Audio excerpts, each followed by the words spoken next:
the Butt Kicker Gamer 2, what you see and what you hear is what you feel. Butt Kicker. The future is feeling.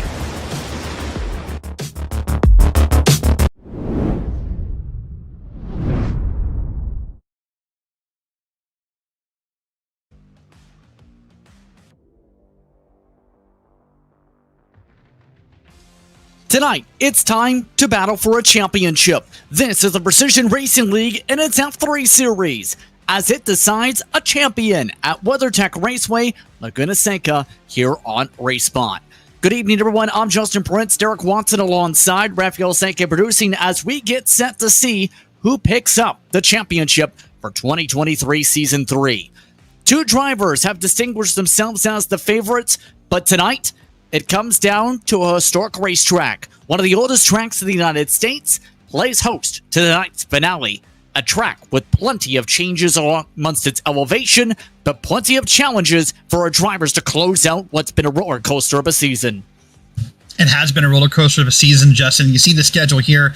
We've been everywhere. We've been to Virginia. We've been to Barcelona, to Mosport. You know, new tracks in the service. Hungaroring is another one. So we're here at a famous racetrack to close out a season. I couldn't think of a better way to do it, JP. Indeed, it should be interesting tonight to see how things play out, but keep in mind, two teammates have a chance to battle for the title. Julio Palacio enters tonight, yet to get a win this season, but the favorite, 29 points up over his teammate J.R. Williams, a one-time winner this campaign. But Palacio's consistency has got him so far when it comes to this championship to be in this spot. 8 of 9 in terms of top 5 finishes this season. The only time he hasn't finished up at the front, Derek, was when he didn't even make a start. Yeah, that's right. He's had an incredible season here. But looking on down the points, Justin, Robert Ridgway in third, Steven Ritter's, in fourth. But the two stories for me tonight, JP, fifth and sixth, Takeshi Kita, Mitchell Ian Green, 1 point apart. And then Caleb Lehman, James Carter, tied with Jake Vasconcelos and Manuel Vargas right at their heels. That should be intriguing amongst the drivers who missed one or two additional races on top of their drop. The team standings, SRT Esport Blue leads the way. That currently by more than 100 points, looking secure coming in over Atomic Racing. Rust Racing Oxide made a last end of season charge with the rise of drivers like Mitchell Ian Green, but they are out of range to win the team title. Precision Racing Esports, SRT Esport Green amongst the top 5. Also of note, YS Motorsports Gold able to recover in the later stages inside the top 10. Atomic Left Foot has seen a quick decline for the end of the season. They are at the end of the top 10 and look to hold off Destino Motorsports tonight. As we get all set to go for tonight's action, let's take the time to shout out the sponsors of tonight's action. Starting with Advanced Sim Racing. Owned and operated by passionate sim racers, Advanced Sim Racing designs and builds the sturdiest and most durable aluminum profile racing simulation cockpits available in the market today. All Precision Racing League members also get a 5% discount code on ASR products using Precision 5 coupon code. Racebox offers mid and high-end button boxers for sim racing enthusiasts. For the casual gamer up to the most meticulous sim racing driver. Competitively priced and carefully handcrafted, our button boxes are an enjoyable addition to any sim racing setup. Visit raceboxsimracing.com and get a 5% discount. Use Precision 5 coupon code. Buttkicker products add incredible immersion and realism to every game. Feel every nuance and truly put yourself in the driver's seat. Mecha Sim Hardware is a small company from the Czech Republic, and their goal is to produce high-quality sim racing hardware. If you're looking for a high-end pedal set, a handbrake, or a sequential shifter, visit Mecha Sim Hardware's eShop right now to get you up to speed. Radness is a performance lifestyle brand motivated by motorsport and founded by professional race car driver Daniel Morad. For more information, visit moradness.com. And by Mr. Hedge iRacing Photography. Capture your finest, proudest, or simply worst moments from your hobby in up to 8K resolution. A great addition to any sim room. Let's take a look at qualifying. Currently down to the final 4 minutes or so on the board. Calix Poon, no surprise, top of the board so far by half a tenth. But J.R. Williams and Julio Palacio, the teammates looking for the title, are very close to that mark. At one point, Palacio was at the top of the board. That changed as of the past couple minutes. Williams just ahead of his teammate in the early going and the late going, in fact, now for the qualifying here, Derek. Yeah, that's right. In this moment, it's important for J.R. Williams if he wants to take the title. There are points assigned for taking the pole in a race. So if he wants to cut into that 29-point deficit he faces, grabbing this pole will be important. But Calix Poon here really is a beast of a competitor the past few weeks, JP. Won again last week. Yeah, you know, you have to say is a favorite to win this week here at this incredible racetrack. So I'm curious to see how it works here. But let's watch Palacio take this corner here. Really going all out here as he starts his run up the hill. And only maybe a couple laps at most he can put in to close out the session. His teammate J.R. Williams has already just towed after a crash in Sector 3. Palacio last time by had an invalidated lap time. This time back-to-back invalidated. He needs to find some pace and quickly. Right now he needs about a tenth of a second if he wants the pole. And this has been the surprise of how the season's gone out. Palacio, no wins so far, especially with other drivers really showcasing speed. Ritter's amongst those who are also in the top 5 in points entering tonight, despite one top 5, Derek. Yeah, it shows the importance of being consistent in attendance, and that's not a knock. Everyone has real-life problems or real-life issues or vacations or work, but it shows the importance of showing up and where you can end up in points just by doing that. A lot of drivers this season have taken multiple weeks off for family or vacation or moving or whatnot, and it's really made it kind of crazy in a lot of ways. Listen, Calix Poon, by the way, was not on our graphic, JP. He is P11 in points. He is 2 points back from that field. If all goes well for Calix Poon, he could walk out of here like a 7th place in points, running, what, half a season? That'd be astounding, to say the very least. And for Mitchell in green, he missed 3 races this season. He also has a strong chance. After all, the past 4 races have been absolutely stunning. 1 victory and a few second-place runs to Calix Poon. Mitchell in green absolutely on the pace, and now trying to push that tempo here in qualifying as he sets up one final run. Compare that to Ridgway. He's the only driver inside the top 10 in points to attend every race this season, but in turn, the past couple races, not the greatest. In fact, last race, he mentioned he wasn't comfortable with Detroit, his first time ever, surprisingly, at the circuit. Yeah, that's a track that, unlike this one, maybe has not been seen by too many competitors. This track, you would have to think, if you've been on iRacing for, more than a month, probably, you've seen this track somewhere in an official race or an unofficial race. This is one of those staples of racing, at least in the United States here. And of course, there's the staple of the track. Look at that corkscrew, JP. I suspect the first lap, we could see some trouble and some 3 wides to that corkscrew. We have a change up at the top of the board. Where in the world is Kevin Sandiego? Kevin Sandiego, who's missed the past 2 races, is now on the pole with 30 seconds left to go in qualifying. That's a surprise to see it happen, but that's what happens is people sneak in here at the last moment and make things happen. Mitchell Ian Green will probably get 1 more lap in if he wants to. Unless he can, if he stops here, he won't get another one, so we'll have to wait and see. Looks like he's backing out. Yeah, seemed to push the furthest he could there. He's already off the gas. Calix Poon, this is his chance to close out qualifying strong. Checker flag waving. Run out time is the only time left. About 5 drivers with a chance, and that might have been an off track right there. I was thinking so too. That probably ended Poon's run to get back on pole. When we saw that dirt kick up, that means he was probably off the track, and there he is for sure. We'll see if it counts. It does, and it's good enough for pole. Wow. A 1:14.1 as Sandiego immediately ducks to the pit lane to end his qualifying. So just about, surprised. Yeah, that normally when you kick up dirt ends up triggering the off track. Not that case.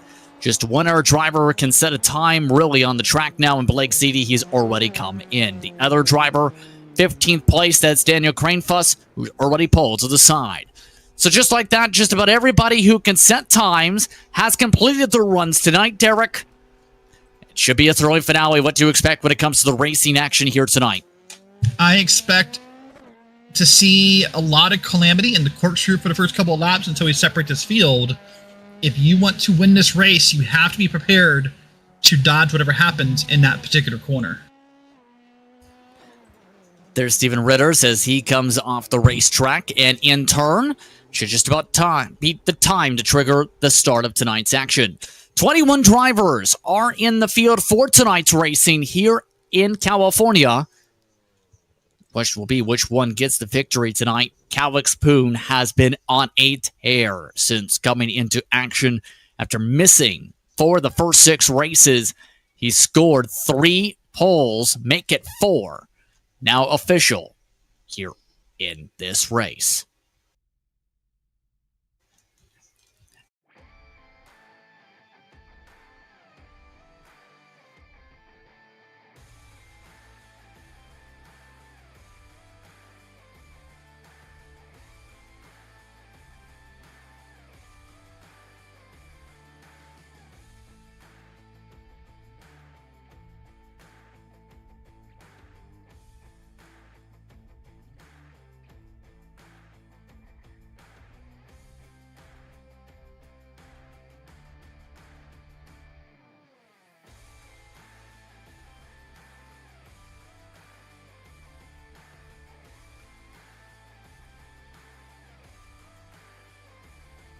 Looking to try and preserve the tires from 18th.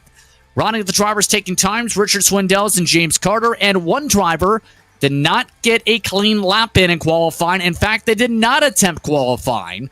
Fabio Conde is the last driver in the field tonight. That's a look top to bottom at the running order here tonight. Derek, your keys to win. I think my keys to win is to get out front early and be out of the range of chaos here. This is a very interesting track. We don't ever talk about the corkscrew, but there's so many twists and turns, uphills and blind crests and everything here. You just have to be prepared to dodge whatever happens here at this track. Just waiting for the last of the drivers for tonight's roller coaster around California. Again, glad to have you with us for tonight's action for what's expected to be a thrilling finale to the season. The PRL's F3 Series, its 10th round from WeatherTech Raceway, Laguna, Seca. We're underway from California. And already 2 to 3 wide, heading off to the Andretti hairpin to start. Poon with the preferred line holds off San Diego, all while Steven Ritters tries the outside, doesn't work. That costs him some time. Battle is on for the outside now. San Diego trying to peek and prod around Poon as several more in the pack try and settle in. Look at this, already almost 3 wide here to the first set of corners here. These guys want to get moving. See how beautiful shot of that atomic racing car there. But now these drivers will begin to single file it and start to set up this line here up the hill and get ready for the moment that every race fan gets excited for down the corkscrew. And Julio Palacio having a horrific start already. -2 in the first 2 sectors. Ritters in turn pulling away and quickly. And this is not what you expect to see from a defending champion, let alone the points leader. Blake Ziti nearly missed in the corner. Caleb Lehman crashing with 3 others in the corkscrew. And several cars scatter around as Takeshi Kita stopped back there as well. The rest of the leaders get on by cleanly. But now in turn, our first 4 cars with incident points already towards the back, towards the front. Kevin San Diego dealing with arrow wash, holds on to second. Calix Poon leads to start. Holy Moses, Justin. That move by Blake Ziti coming into the corkscrew, I thought he was just going to lick the stamp and send it in there, and I'm glad he backed out. But Caleb Lehman, I think, was the car we saw turned around. That does not bode well for his points chase here tonight. Daniel Cranefuss now out of the race, by the way, from that incident. Caleb Lehman has pulled into the pit lane, and no fast repairs, keep in mind, are available for tonight's action. So let's take a look at what happened. We seen what happened with ZD-Sen, and then everything else kicked off in the next group. I mean, I think that wasn't even related. That was just someone breaking two. I think the braking zones were different for those 2 guys. We saw someone get run over there. Look at them, still 2 wide down the corkscrew, trying to find every inch they can on this racetrack. Cranefuss got the worst of it, by the way, as a result of him not only towing, but pulling out of the race. Several of the drivers involved already dropping back. Here's a look at Cranefuss. This is after he got things gathered up. has to dodge one car, and bye-bye, 55. That's just frustrating. It happens to you. Oh, stop that car from rolling. But that's just frustrating. That shows you the car's not handling well, and there's really no motivation to race at that point. But that has big implications in those point battles we talked about. Caleb Lehman already in pit road here, so we'll have to update that in a little bit. But right now, Calix Poon, no surprise, leading Kevin San Diego. But here's Mitchell Ian Green moving up here, by the way. There'll be a lot to talk about tonight, Justin. Here we go again. What can you say? These two, 1 and 2, they seem to find a way to run 1 and 2 a lot. Mitchell Ian Green leaving San Diego in the dust. But this has been an absolutely stellar past couple of weeks when it comes to the 19 machine. Lots of confidence already talked about leading into this finale. Looking to try challenge for next season's championship, and the Rust Racing Iron Car takes advantage of the bubble. Wow, look at that. Looked like more or so Kevin San Diego just got super wide there in that corner, and Mitchell Ian Green just saw it and went for it right there. Good job by him. And this feels familiar. I mean, you kind of hinted at it, but last week, the gap was bigger than this, and Ian Green ran it down to within 0.3 of a second last week. So the question is, can he do it again this week at a different track?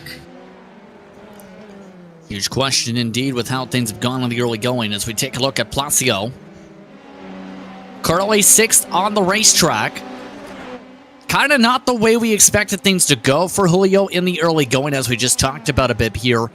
But with how the season has kind of progressed, he's doing what he's been needing to do. Keep it clean and survive. After all, he's had a stretch of podium finishes behind Poon and Green, who have gone back and forth. Yeah, and what he needs to do tonight is just race very clean, Justin. He showed up for the race with a 29-point advantage. The only way I think he doesn't win the title is if he DQs, because in PRL, if you DQ due to incident points, you score a 0. And you cannot drop the last week, so it would count as a 0. He cannot make up any points anywhere. But as long as he finishes this race, he is most likely our Season 3 champion. And if Placio indeed holds on to that buffer, as long as he gets to halfway, as long as he doesn't DNF especially, he'll become a part of an elite list of drivers. Many drivers have won open wheel championships on Thursday nights, whether it's in this car or the FIA sanctioned F4 car, also known as another name over the years. But when it comes to this respective car in general, as it's important to mention, and when it comes to this night's time slot, only 5 Drive 4, in fact, have won more than 1 championship. David Holland with 5. You have Greg Seitz, who won 2. Kevin Santana won 2 titles, putting 1 in the F4 car. Owen McLaughlin, also a 2-time champion. That'd be big when it comes to Placio if he can make his name onto that list. Compare that to Williams, who looks to try and become the 96th different champion in series history. That would be very cool to happen for either one of these gentlemen. Of course, they're teammates, and as you said, that team has locked up the team title, so they're going to walk away with that tonight. And you have to think we won't see too much aggressiveness between them. They're teammates, they're friends. There's no reason to wreck a teammate. Oh, to win a title, that was someone off track in the back of that camera shot. Jake Vasconcelos, he was running where his car number was in 10th, but that can happen there at that part of the track. Yeah, it's very easy to get off track here. And with it being all dirt and sand out there, there's no grip and grass either, but it is super slick at a track like this. When you get out there, it's hard to save it, so good job by him. Yeah, that run to the right roll straight expected to be one of the major attrition points once again as the night goes on. 30 laps to go already in the early stages. Robert Ridgway. You talked a little bit with him just before the green flag. What was his discussion point to you? And well, first off, he said Laguna Seca is a blast. He loves racing here, so that was cool to see. He was impressed by the pace of the field during qualifying. He talked between qualifying and gridding, so I only got a couple words here. He said it's going to require a lot of mental focus tonight, and I think we've seen that already between the braking points, the slides off track. He thinks the mental toughness and the mental focus will be the key to whoever wins this race tonight. That's kind of a major catalyst when it comes to this track in general, though, because if you let your focus go, great point, you can spin in the corkscrew, Just like that, there was a lot of sliding through some dirt already kicked up right in the racing groove. Yeah, I saw that when we went by. It's like, oh, that's not good. That'll provide a lot less grip there. And of course, the corkscrew is already hard, JP, because as a race car driver, you kind of want to look down the hill when you're going through it. Let's watch this again here. This will be a battle here with Sebastian Sayle. This is where he's going to go off track, I believe. This is just down. Right? Not again. Yes, again. Off the track. Yeah, a little fast in those corners and, you know, tracking it out too far. But in that corkscrew, the thing that you want to focus on as a driver, you want to, there's a tree at the bottom of that hill, and you want to focus on that tree and almost aim for that tree with your car. That's how you get through it correctly. If you start looking at the bottom of the hill or to the right of the hill, you'll end up in the dirt every time. That leads to the big question. What if you can't see the tree? Oh, hold on. We have one car slow. That's Caleb Lehman, who's back in the race, 2 laps down, letting by the leaders. This is good for Caleb Lehman. I mean, this shows I like drivers who tough it out.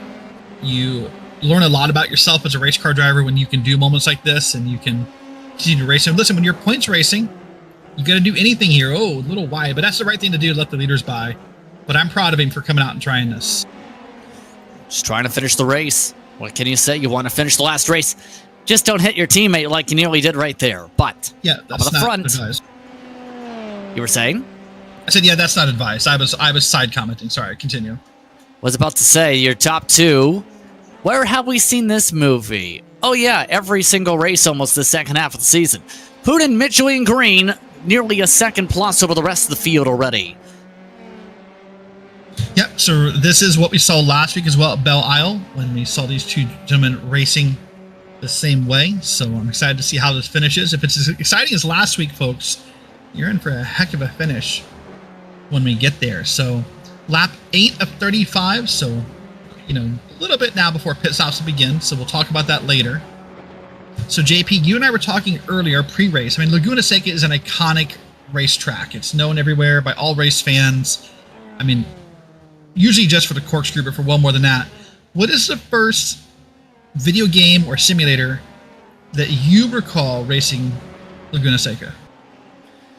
One of the early Forza Motorsports, I believe it was 2, in fact, back in the day. And again, when it comes to console side, when you think of that, just at the perspective, it really teaches you to have to be very careful, especially say you have to control. But imagine again the steering wheel side, where you have that sim in that field of the track.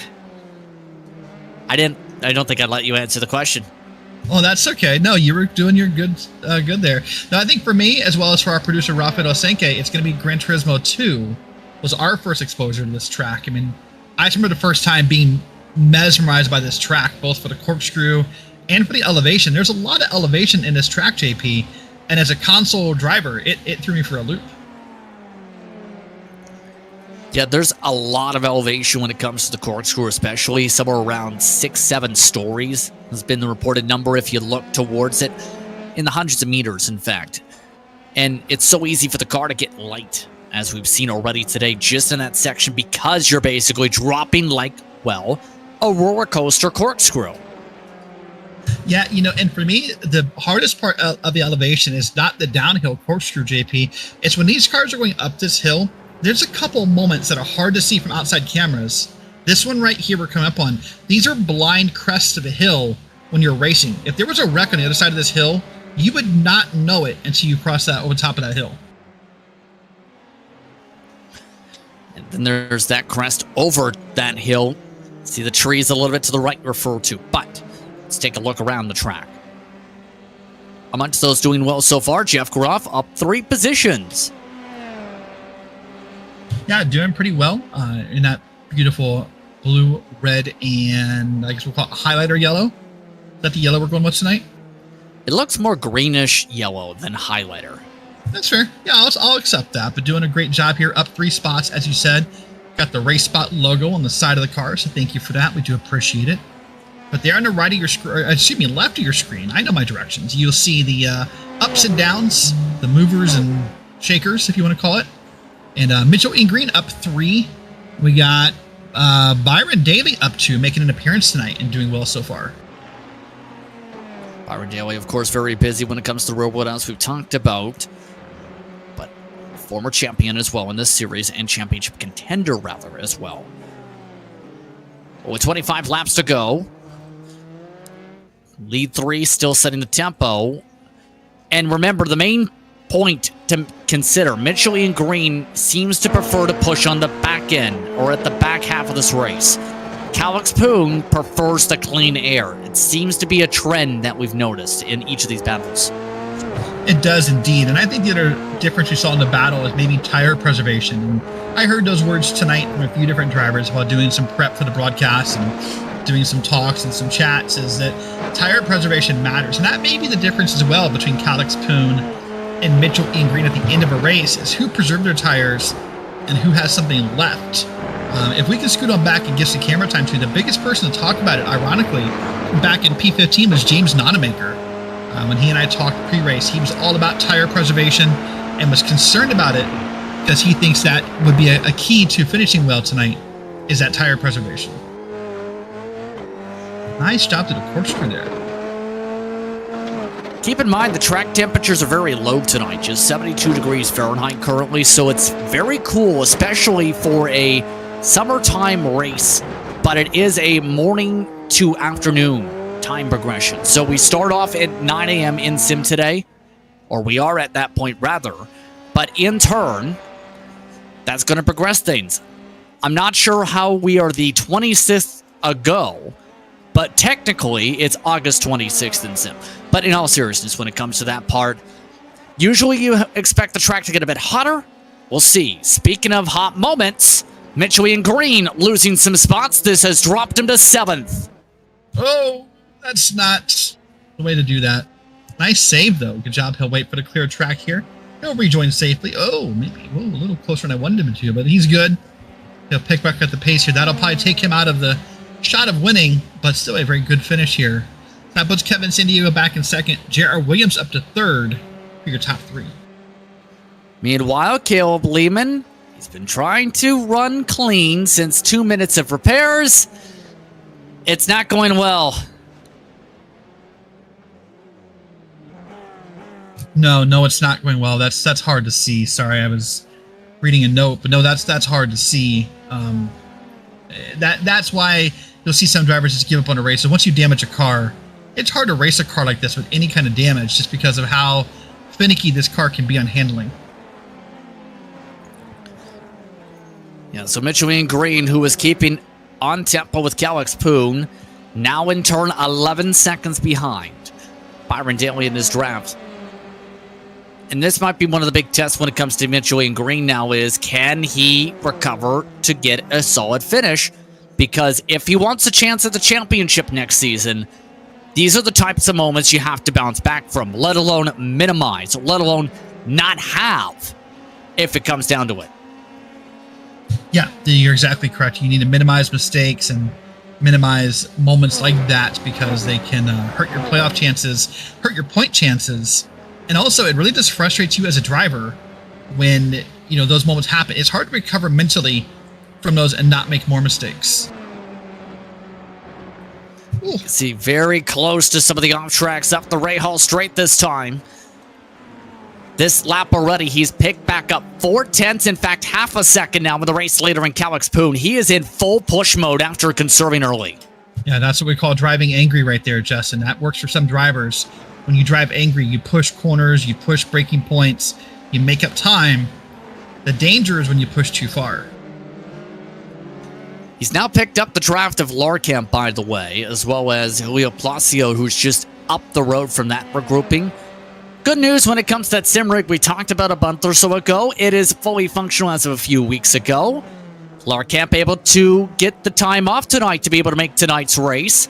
So the open wheel veteran on the iRacing platform still holding strong inside the top 6 for Alcantech and HR. Yeah, always cool to see when drivers get new rigs and new gear, and we're always proud to post photos and pictures and whatnot. So I'm glad to see he's got his rig put together and able to race. Here is Condi here tonight. Did not qualify, but now we see him on track here. Looks okay. A little bit tight, but he's trying to charge past Nonamaker, but keep going. He keeps going forward. +6. He is your biggest mover, in fact, tonight. Yeah, so that was a tight corner there, and somewhere where you can be too wide. You just have to trust that the driver on the inside will not track out too far, as is the normal pace here. But now we're starting to see some incredible racing that's getting single filed out. Now it's going to be about lapping, but as I said that, we almost saw another send into a corner. No send, though, taken. Ridgway and Vasconcelos. By the way, you may have noticed Mitchell in green yet again has lost time. Guess what? He pushed too hard. Yeah, unfortunately, that's what happens, is you push too hard and you get loose in a corner, you spin a corner, whatever happens, and it'll cost you more time. That's the downside of driving angry, is it's like putting your whatever video game you're on aggressive mode, and whether you Madden or whatever you got, you make more mistakes with that way. Yeah, currently, for reference, Ian Green in the 8th position. Here's Vasconcelos again. He's now lost touch to Ridgway as a result of the bobbles. Pit window is open, by the way, just prior to halfway. Kita already into the lane. I am a little surprised that already at halfway we're seeing some pits. I thought we would want to push it further here. This is not a track where we're seeing a lot of guys within that 1 second bubble, so I thought people would be more willing to ride this out. But maybe with how much we're abusing tires here, maybe he wants new tires. I'll have to take a look at his Delta and see what we think he did. He did make a lane change and was involved in the first incident, by the way, for those who missed early on. So Mr. Sneaky not having a good run here tonight. 20 laps to go, already taken by the race leaders, by the way, here on Race Spot. Poon leading still by 1.5 seconds. And battles are forming up across the racetrack. Ian Green passing by Daly just moments ago. Palacio and Larkamp are close. Jeff Groff and Manuel Vargas are also close on the racetrack in these final stages of this event. And remember, once you get around that halfway mark, things look comfortable point-wise. Here's Jake Vasconcelos. Let's take a look at the replay.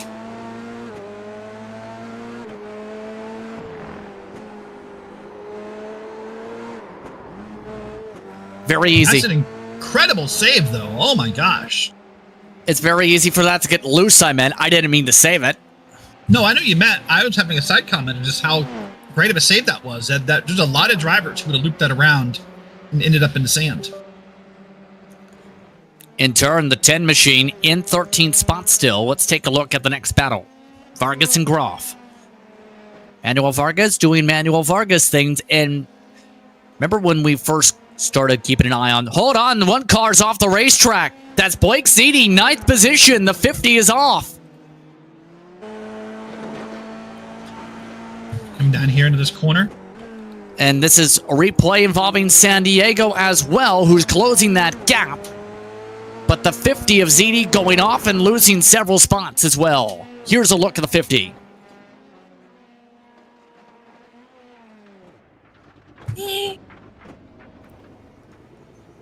He is very lucky. Yeah, very lucky for many reasons. One, that there wasn't any traffic there to cut across. And two, that he got that car checked up and did not hit anything. I mean, it's frustrating to see it happen. Oh, wow. Again, right there wide on this guy. I'm starting to think oh, hold on. Yeah, that's still the replay. Okay, that's still the replay. Okay.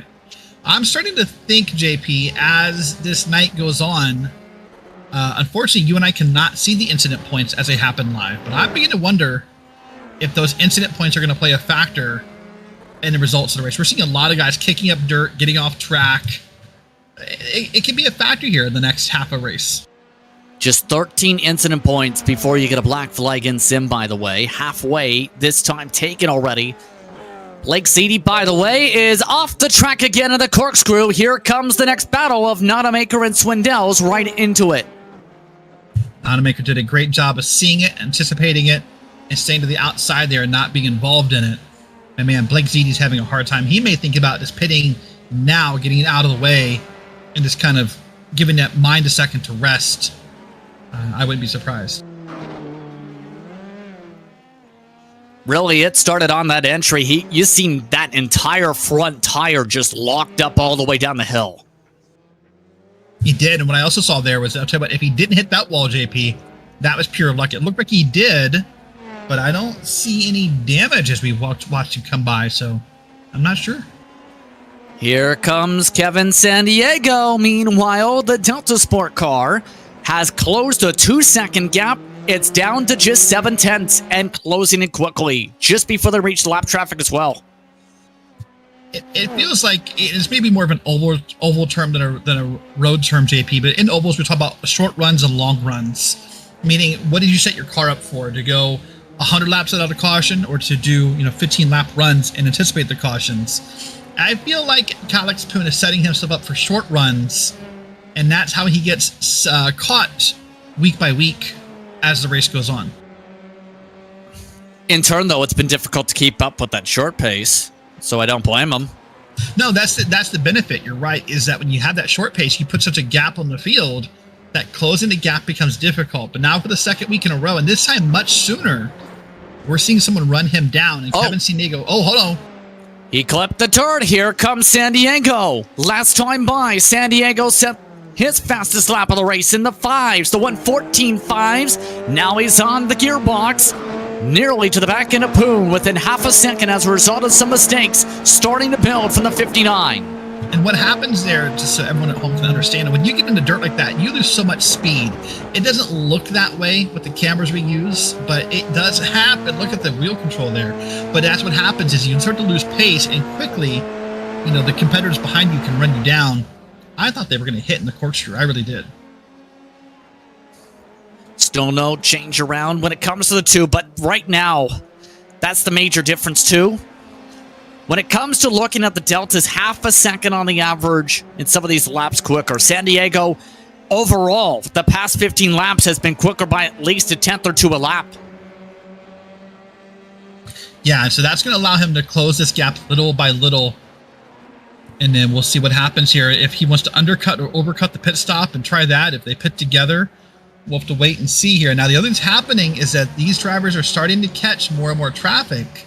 And if you're Alex Poon, you just have to hope that traffic is out of the way, or that you don't catch them in an unfortunate spot.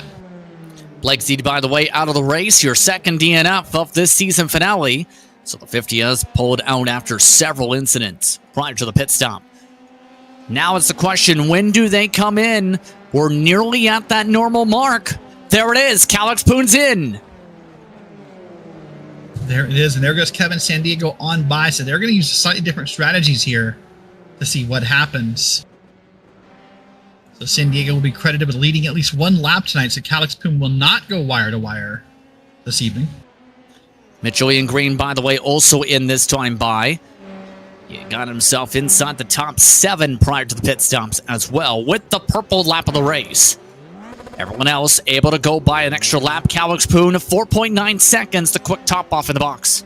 By the way, this, to me, JP, is one of the hardest pit road exits in road course racing. Look at that narrow way you have there. Now you have this hard left turn. I hate, as a driver, I hate that pit exit. Mitchell Ian Green, by the way, is having issues in his pit stall. He has still not left the box after 21 seconds. You see that on your timing screen. Mitchell Ian Green may have had to fix something on the car with the rear wing, because that's the longest stop by far, and usually that's the rear wing being changed. Yeah, I was thinking the same thing as you were talking about how long it's taking. That's probably what's going on, is he's making some repairs. But that will definitely put him... Well, here comes Kevin Sandiego, though. Kevin Sandiego rolls on in. This likely to decide the race right here. Several others joining into the pit lane. Ritters, Williams, several more expected to peel on in behind and are doing so. We're waiting for the pit deltas to come out here. Watch the box time alone. Remember, Poon was a 4.9. Longer. And 10th of a second longer on the pit stop for Kevin Sandiego. But here he goes on the overcut. Alex Poon going to have to take the long way to the Andretti hairpin. Sandiego on the access road jumps Alex Poon for the race lead. Just like that. That's the benefit of having good pit runs and good pit entrances and exits, is you can make a move like that happen. Now, for what feels like the first time in forever, JP, we get to see how Alex Poon runs someone down. Well, he already just ran off into the dirt trying to keep the momentum up here. This is now one of the more intense battles Poon has had to have all season. He had some intense battles at the Nürburgring. He had some intense battles in Detroit. Can he handle this round, this time in California? It's impressive to see all the dirt they've thrown up there. You mentioned it earlier, but I continue to be impressed by how much dirt is on that track in this dynamic surface here. But it feels like San Diego is starting to open up a little bit of a gap here. Not too much. We'll see if he can continue that now. We have about 13 laps left here at the line. He does have the cleaner advantage. That's the positive. Even with the bobble there, San Diego kept the time even off the exit. Now the draft closing the gap for the 59. Now can Calix Poon get to clean air?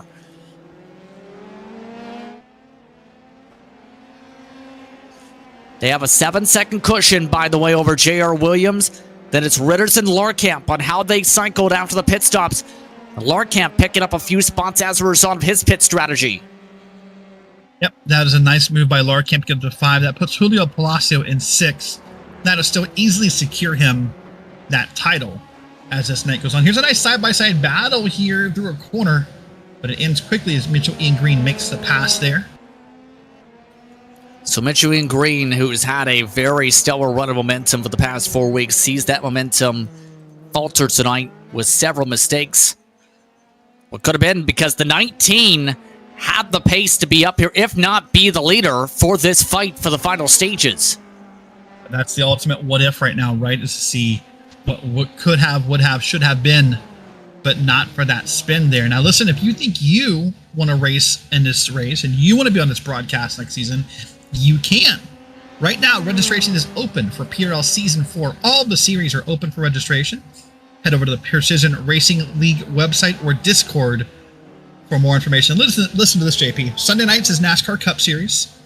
Monday nights is the first race will be LMP3s and GT4s, followed by LMDH and LMP2, 2 separate races. Tuesday nights is GT3s, fixed and open. Wednesday nights is Xfinity Series and Truck Series racing. And then we will cap off the week on Thursdays with F4s and then F3s every Thursday night. And that's a return back for the FIA Formula 4 car, mind you, because it took a few seasons off, and Calix Poon is off! Calix Poon, who dominated the first half of the race, is now off the track in the Rahal Straight. Still keeping an eye on the battle for Mitchell Ian Green, but Calix Poon's chances have gone out the window. Watch him here. He's going to start to come up the hill here. Following behind Kevin San Diego. Let's see what happens to him here. Oh, caught the curb and woo! He's going to ride the dirt there for a while. Is he going to make the jump? Oh, he got it back on track. He used a lot of incident points trying to keep that car up with Kevin San Diego. His chances have sailed out the door. 11 laps to go. San Diego leading by 3.7 seconds here in California as a result.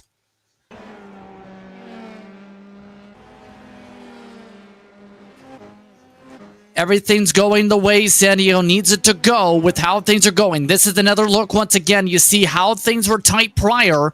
They were using a lot of the running space, especially Poon, right before that. Yeah, right before that, they were racing pretty hard, and they've been racing hard all night long. Look at that. I mean, right there, San Diego is using a lot of the track. I feel like these guys are just pushing the limit and testing fate every time here as it goes on. And that's going to give him an impressive lead here in these closing moments. By the way, as we were seeing that replay, we've also seen his counterpart in the past couple weeks of battles, Mitchell Ian Green. He's also using a lot of incident points trying to get up to the front, or at least as many points as possible. This is 9th. Robert Ridgway going defensive. Does he give up the spot? Yes. No. Yes. He didn't give it up. I know what you're saying. Yes, he made the pass. He obviously didn't give it up. He made Mitchell Ian Green work for every moment of that pass. I think he made him think he was getting the spot, and then Ridgway took the chance up the inside of the corkscrew. Yeah. It's not going to work for the second part of the corkscrew, but it's worth a shot. It is worth a shot. I agree with that. I totally agree with that comment. Well, you know, JP, one of the things we talked about coming in tonight was the points battles we faced. Let's take a look at those for a second. Before the night began, we had Mitchell Ian Green. He was 1 point behind Takeshi Kita. Per the running order, Mitchell Ian Green would totally take that here because Kita's back in 14th. Now, the other battle I'll talk about real quick was the big one. Caleb Lehman, James Carter, Vasconcelos, Manuel Vargas, and Calix Poon. We're all within about, 12 points of each other. That's the one that's going to be interesting. Caleb Lehman, of course, had the rough night. So it'd be James Carter, Vasconcelos, and Vargas. And I'm not sure where either of those drivers are at the top of my head. Well, Vasconcelos is 12. It's 12th. That's the one I can see, yeah. When it comes to James Carter, he's running 18th. When it comes to Calix Poon, we know he's up at 2nd. When it comes to Manuel Vargas right now, we know Vargas is in the 8th spot. So Poon at least will pass by a majority of those names. It's just going to take consistency. Mitchell Ian Green has spun off the track and is going in circles off the circuit and has towed the 19. Watch it happen here. This will be Mitchell Ian Green going up the hill. Believe that's the viewpoint of San Diego. You see the score mark for Mitchell and Green. Yep, you're right. Sorry, that is San Diego. I was reading the caption there and got bamboozled, but you're right. That is San Diego. But I just want to mention it first before we get there. Isn't it going to be fitting and ironic if a guy named San Diego wins at Laguna Seca? I think it's very fitting. Had you thought of that yet? Well, we are in California, and right now San Diego looking to continue California dreaming. Oh, wow. J.R. Williams, right now, doing what he needs to do at least, run well, but it's not going to be enough regardless of how things close out. As long as Julio Palacio doesn't do anything mistake-wise tonight, the 194 is on his way to a second championship. Yeah, it's an impressive run. One of their teammates, Joshua Chinsky, has just spun in the 18 car. So incidents abound as it appears we may or may not be having a replay issue. We apologize for that technical difficulty as we still, for some reason, see San Diego. There's Chinsky, and there's another slide for another car.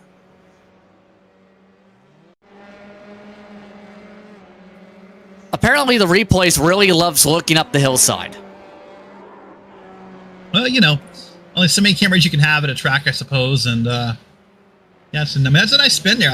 That's a weird one to me. I'm not sure what happened to that one as I was watching him. Looked like he just caught maybe the right rear tire in some dirt and lost his traction. I don't know, but we're gonna watch on by here. We'll see this vehicle here come out of the last corner and then ride that rumble strip and come back down to the track here.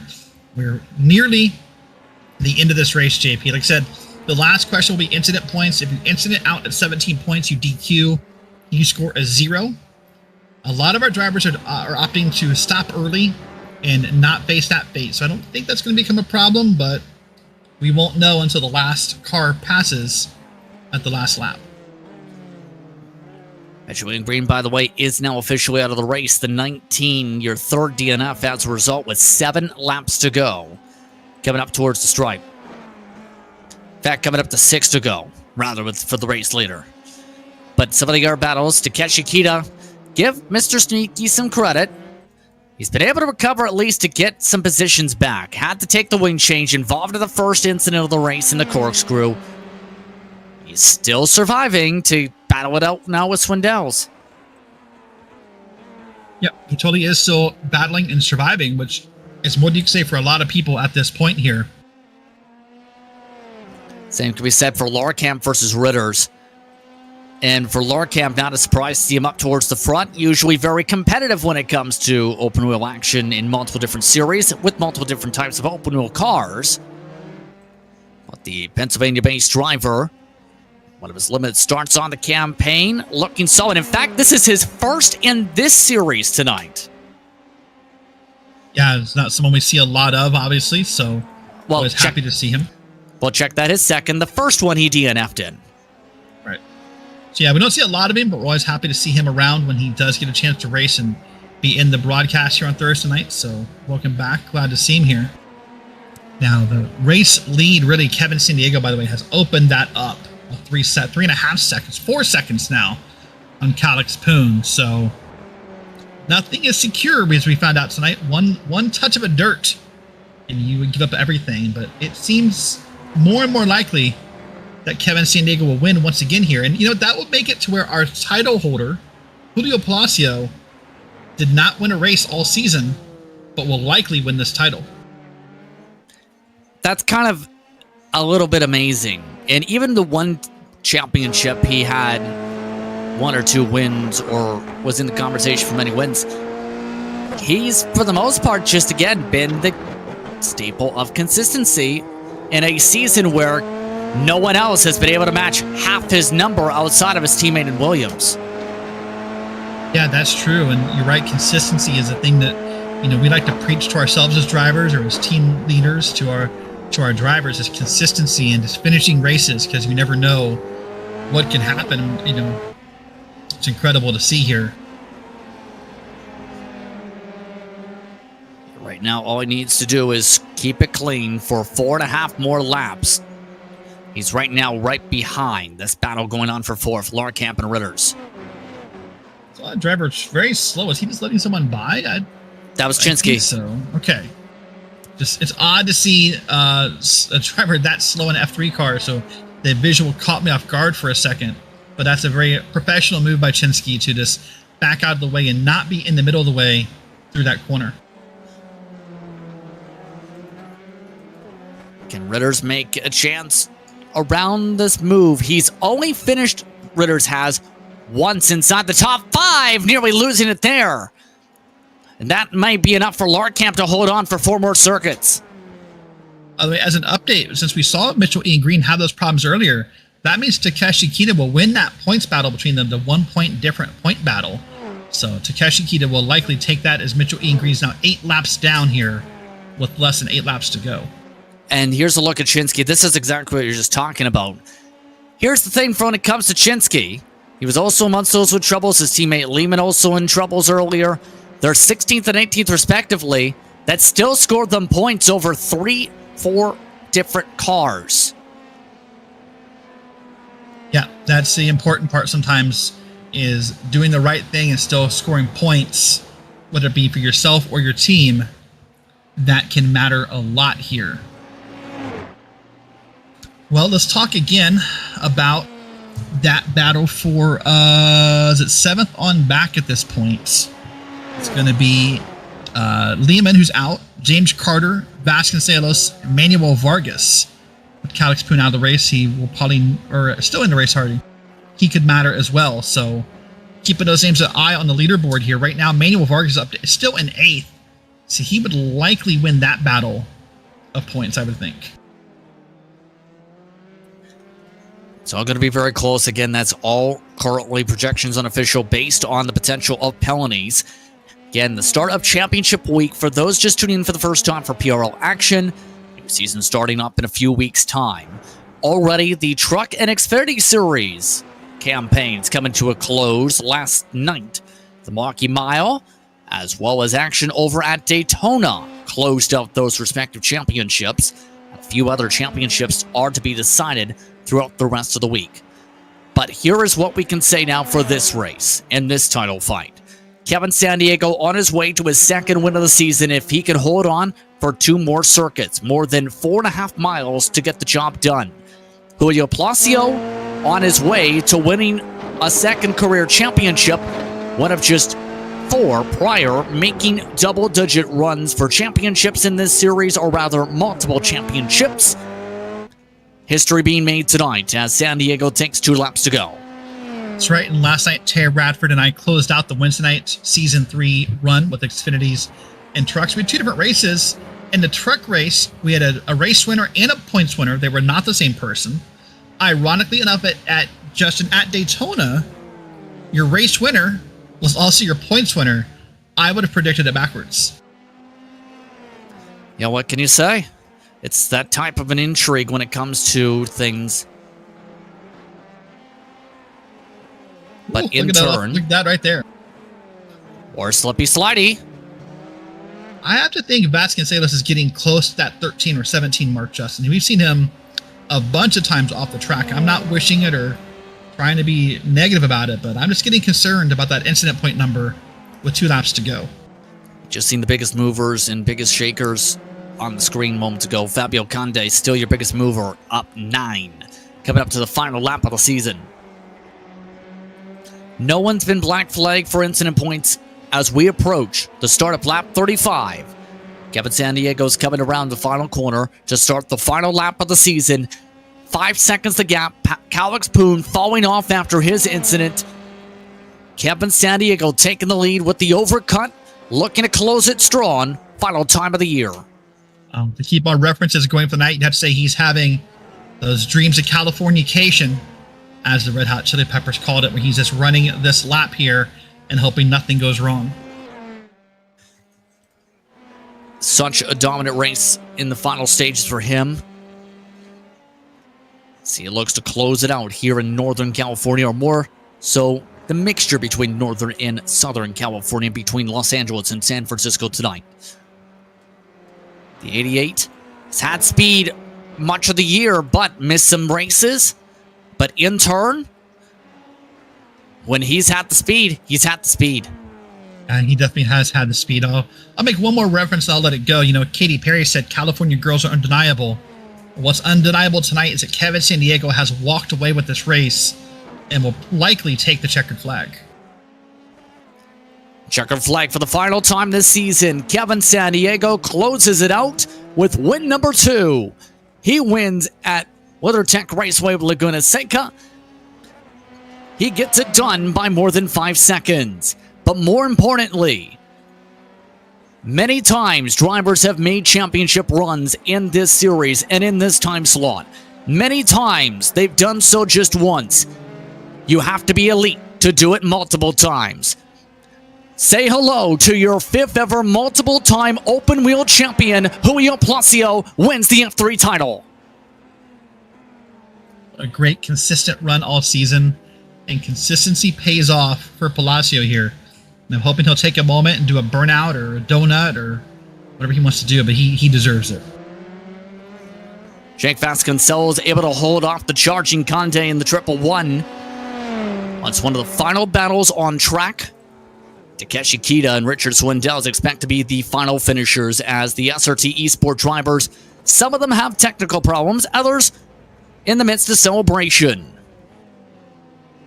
And as mentioned, a team title for this group. Yeah, what a great season. When you can finish 1 and 2, as Williams and Palacio did, you all but guarantee yourself, a team title. So there's many things to be proud of there for SRT Esports. Can't tell if they're trying to celebrate or not. I think they want to, but at the same time, their competitors want to finish the cool-down lap here to close out the season. What they're doing, they're getting a great Mr. Hedge photography moment right there, Justin. Indeed. Give them credit. The speed there tonight when it comes to especially their cars. Williams on the podium. But the speed's there consistency-wise all season long. Julio Palacio, a 2-time winner in open-wheel competition. In turn, let's take a look how things look unofficially for the race results if we can here tonight. 21 entrants to close out the season. But in the end, 14 finish on the lead lap and only 1 can be champion. Julio Palacio, the 2023 Season 3 title winner.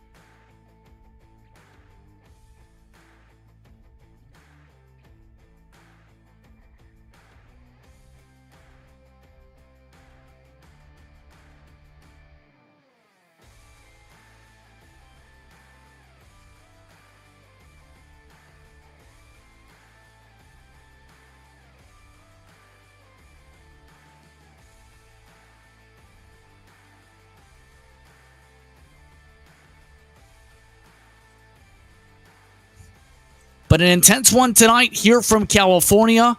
Let's start things off tonight with a discussion with your race winner. Kevin Sandiego returns back to victory lane. He does it in California. Very fitting, to say the very least, first of all. Kevin, second, how would you describe that race tonight with the Strat? Hey, thanks a lot, Justin. Yeah, that was a tough race, man. This is one of my local tracks, so I was super excited to race here. Missed a bunch of races this season, wanted to finish strong, and this is definitely one of the places I could do it. So it was a good race. You know, Calix had a ton of pace. You know, that last lap send he put in qualifying, you know, that was amazing. He didn't have a toe, and I don't know where he found that extra little bit of juice there at the end. But yeah, great racing all the way through. Felt bad for Green. I think he lost it coming onto the front straight there, and then it was just Calix and I. And somehow, I'm not sure how, I was able to really send it hard. He pulled in one lap early. I stayed out. I had a little bit more gas and was able to really fly on that last lap before the pit stop without the aero wash on the front. So good race. Definitely a lot of fun, ton of fun. You know, congrats to Calix. You know, just amazing lap time on the qualifying. In turn, now, what's that focus going to be like for next season? Because, of course, missed a couple races this campaign. That took you out of the conversation. But in turn, what are your thoughts for season 4? Yeah, definitely looking forward to it. I'm not going to be missing races next season, so I'm looking forward to running the full thing. There's a few really fast guys coming next season, so looking forward to that challenge and seeing how it goes. So yeah, definitely a really fun season this season, even though I think I missed 3 or 4 or 5 races, I'm not sure, but good racing all the way around and looking forward to the next one. One quick note, and this is towards the fun point. As part of tonight's victory, Derek Watson has presented this question for all drivers tonight. If you could only live in a world of forks or spoons, which would you pick? Spoon, obviously. Wait, what? Spoon. Okay. Why? It's just more useful. You can use it as a knife. You can use it as a shovel. You can use it as a spoon. Well, so let me help. Sorry, we missed a detail in the question. Knives will exist either way. So knives are part of your world. You just have to pick forks or spoons. Does that change your answer at all? Spoons and a knife, for sure. You go camping, spoon is the number one thing to have, for sure. Kevin Sandiego, sticking with spoons, he wins here tonight. Second spot, you too. That's Kevin Sandiego in first. Second spot in terms of the race in itself went to Calix Poon. He's with Derek. Calix, what a great run tonight. You are the superstar of the second half of the season. Congrats on your run tonight. How did that feel? Yeah, I guess, well, I think it's not that good for like this race. I think, well, for qualifying, it was superb. I don't know how I pulled that lap to, you know, beat Kevin at the end.